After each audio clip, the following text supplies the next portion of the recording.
We're going to talk about understanding the employee's mind. Okay? Whew. That's a joke. And the reason you have to understand their mind is because you got to deal with them all day, right? Number one, their perception is their reality, whether it's true or not. See, the way they perceive things is all that matters.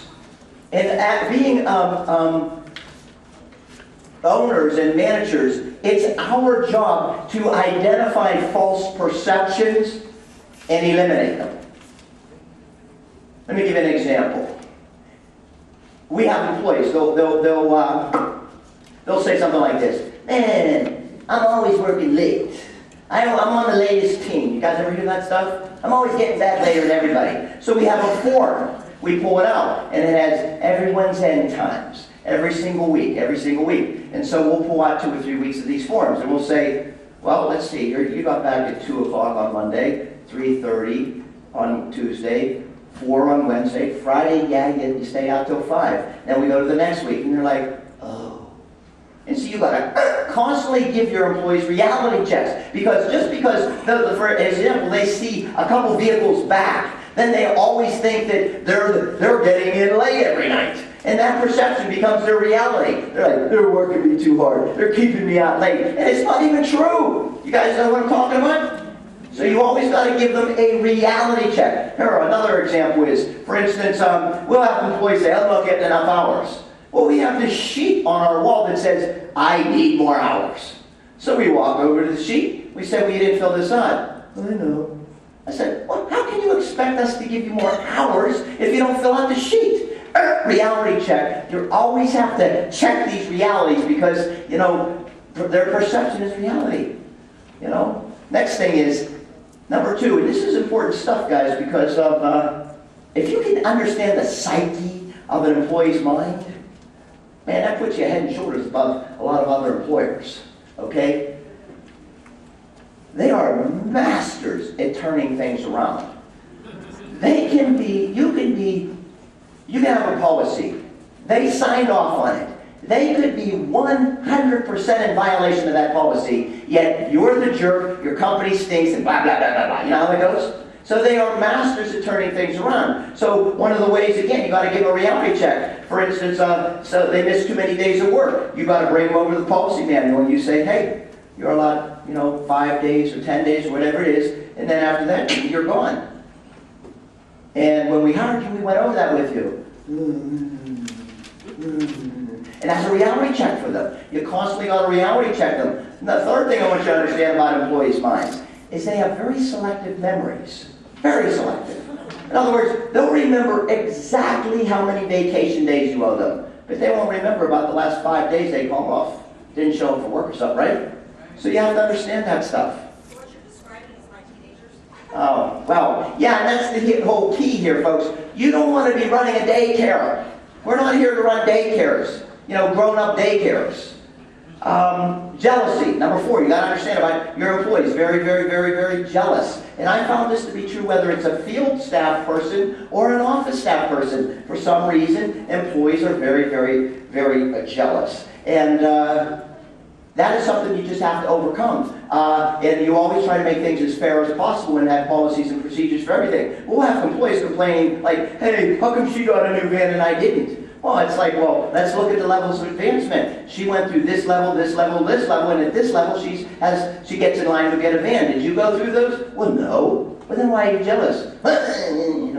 They get jealous because somebody's moving ahead and they're not. You know what I mean?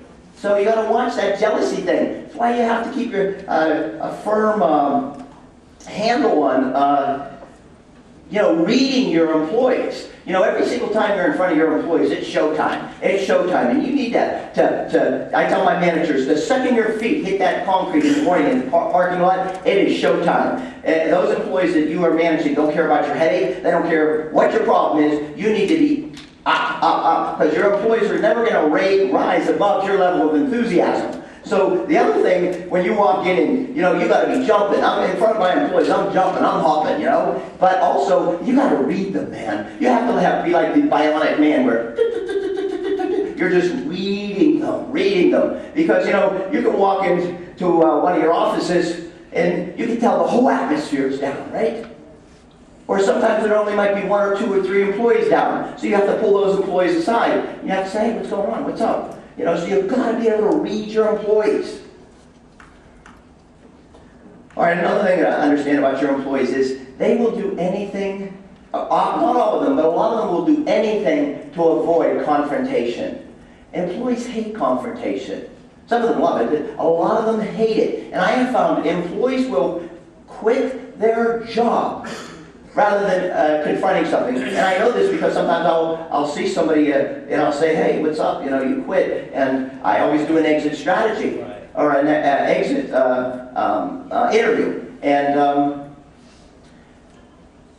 I'll say to them, you know, and here's how you get the information out of them, because sometimes the direct manager is not the best person to be doing the interview. Sometimes you need somebody else to interview and do the exit interview. I'll say to them, hey, what's up? See, because I'm never there, they figure they can talk to me, I guess. But anyhow, I'll say, you know, what happened? Why'd you quit?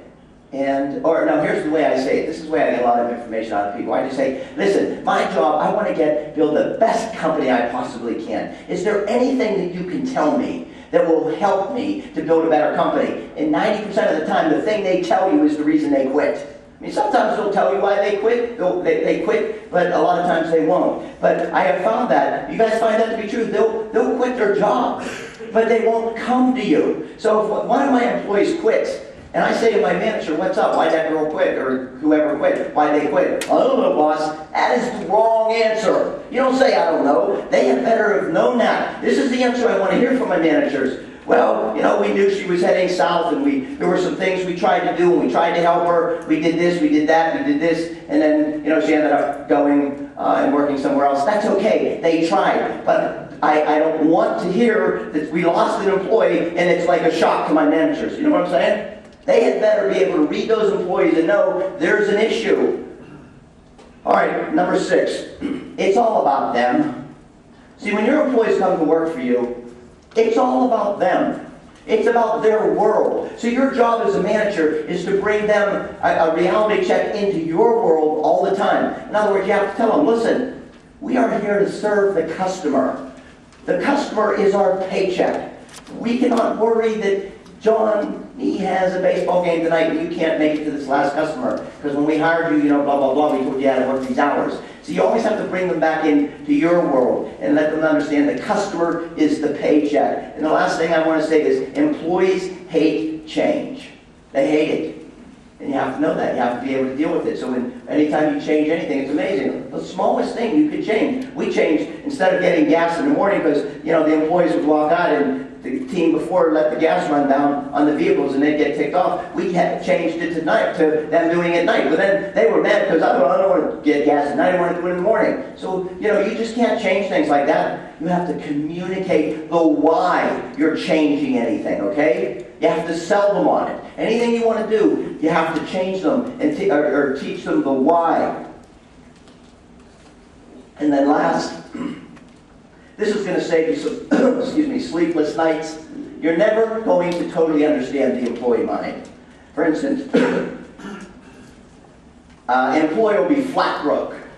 Flat broke, and you know they're broke. They want an advance and everything on their pay. So they'll call off a day of work to go pay an electric bill that's $50 and call a day off work to do that. Is it me or that just doesn't make sense? You know, I have one employee, or I've had employees that, you know, there's this program WIC or something. They get free cheese or milk or something like that. Well, it's like $10. They'll call off a day of work, lose $100 to get $10 in free cheese. I mean, this, you can't wrap